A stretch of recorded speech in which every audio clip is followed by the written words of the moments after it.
magacayga saddexan waa mudan xuseen axmed bashiir ka tirsan jira golaha wakiilada hoose ee Garissa County oo mathalan deegaanka Liboy Kenya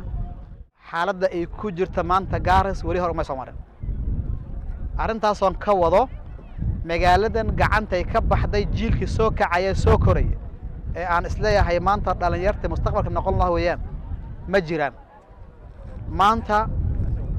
anug walbo oo magaaladan Garissa ku joogo ninkii intuu dhalay faraha ka qaado wixii ka imaada mas'uuliyadda adiga askale waxaan leeyahay madaxda deegaanka laga soo doortay laga bilaabo mudanayaasha baarlamaanka sare dalka matalaan iyo gafanaha iyo golaha wakiilada hadda xilka hayaanbo waxay idinku baaqay inay ka cabsataan ummadan magaaladan joogta mas'uuliyadda ka tihiin magaaladan gacanta ay ka baxday magaaladan waxa gacanta kala baxday darooga iyo fisqi meel ay darooga soo gashaan wanaag ma yaalo waxaad ogaan doontaan maalin aan maanta ahayn wixii magaaladan ku dambayso maxaa yeelay in badan oo khayr badan baa jirta madaaris intaan wanaagsan inta in la mido khariban waa jirta magaalada maanta waxaad ogtihiin haddii 2 saac la gaaro ina intaad gurigaada ka baxday aad guri jiiraan ee ka soo dhaqaado gurigaada u soo kacdo way adkaanaad gaadho waxa keenay waxa saabe daroogada waxaan u baaqayaa muslimiinta ilmaha dhaleeno wa rabbi subhanahu wa ta'ala uu idin weydiin doona mas'uuliyiintiina ilmaha xaq bay idin ku leeyihiin xaq oo tarbiya islaamka siiya anugu marka tarbiyayso wax barto diin barto alla barto duu caasiyo oo duurka galaasay u taala laakiin tarbiyada waajib aad ku saaran weeyaan waxaan leeyahay war muslimiinta iyo culimada magaaladan joogan iyo madaxda la soo doorto iskaashada magaaladan dowladda laga qabto wallahi meeshay ku socoto Garissa meel xun bay ka dhacaysa waxaan maqli jiray magaalada Mombasa in badan lagu sheegay jiray in dhalinyartada daaqada ka baxeen tan maanta Garissa maraysa ka sii xun kuba iskuul dhigtaan baabaasan kuba suuqa joogan baabaasan macal dumarkii bay gashay xitaa inay qaad iyo khamri iyo balaayo cunaan Garissa meeshay wax maraha meel fiican ma aha culimada saako ay ka hadleen barnaamijka aad baan ugu faraxsanaa jazakumullahu khayr Sheekh Maxamed Daawud baa ka hadlay ilaahay ha barakeeyo mashruuc loo baahan yahay waana shay loo baahan yahay inay majlis culimada ka fadhiistaan subkam ka fadhiistaan masaajid lagaga hadlo maxalad laga joodiyo madaxda loo yeero hadii laga aamuso saa ay ahaato maalin aan maanta een baa la isweydiin doonaa markii hal qof oo masaajidka laga waayo magaalada ay noqoto rag iyo dumarba inay darooga gadaan haddayba dhex taagan tahayba marka waxaan leeyahay waxaan u baaqayaa ciida kadib markaan idin salaamo kadib waxaan idin leeyahay war guntiga dhish iskaga dhigo ilaahay ka cabsada oo mas'uuliyadiina qaata oo waalidiinta waliba mas'uuliyadiina qaata war ilmahan aad lacagta siinaysaan telefoonada u gadaysaan barbaarinaysaan ee rabbi subhanahu wa ta'ala aan aqoonin ee lacagta uu ka qaadaro ku gada ka daayan leh dadka waalidiinta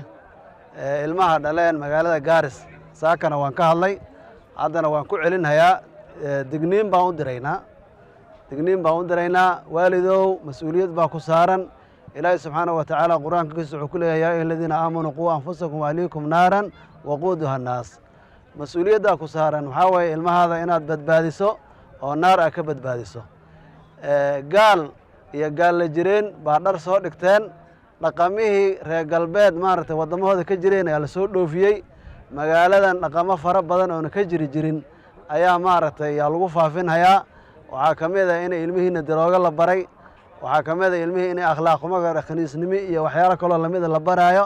marka waalidka mas'uuliyadda saaran ha guto ilmahana ha la socdo arrimahana ha la ogaado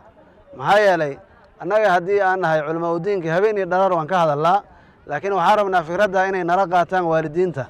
daroogada magaalada la keeno beriga hore rag waxa keeni jiray madow laakiin hadda waxaan ogaanay rag Soomaali inay maaragtay ay ka shaqaystaan oo ay ka beec mushtaraan waliba waxa laga keenaa maaragtay Kenya hoosa laga keenaa waxa kale laga keenaa maaragtay Ethiopia marka arrimaha hal ogaado la socdo waalidiinta ilmahooda hal socdaan ha ka warqabaan marka dhibaatadaas ay jirtaa taa waa mid labaad dhaqankii maadaama wiilashii darooga lagu faafinayo gabdhiina hadda ayagana bariyahan dambe waxa bilaawday inay dhar khafiif xirtaan xijaabka inay ka cararaan waxaan loo baahnay inay sameeyaan arrinta ayadana saameyn badan bay leedahay